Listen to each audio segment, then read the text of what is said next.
Hey, what's up, y'all? I just woke up. I'm going turkey hunting with my SXP. I know it started daylight, but it's really only like 6:40.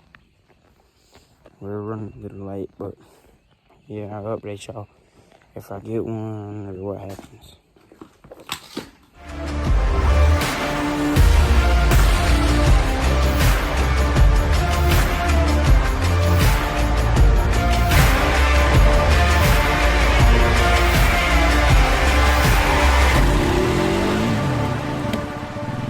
This is after we've done all our Easter stuff today.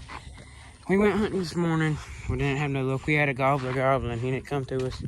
But I think I'm going to record this time on the GoPro. No promises.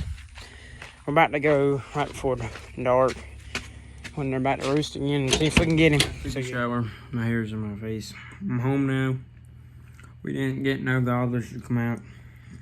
We didn't really hear none later because it was about to rain. But I'm probably going to go tomorrow after school and every day after this week and hope to get one in. Probably make a lot of fishing videos. I found the problem with the 420. We drained the gas, which was the problem. Then the problem happened, dude. The piece on the throttle body cracked, so I got to order a new throttle body when I'm going to order it Thursday. So, yeah. I'm sorry about that, y'all. Peace.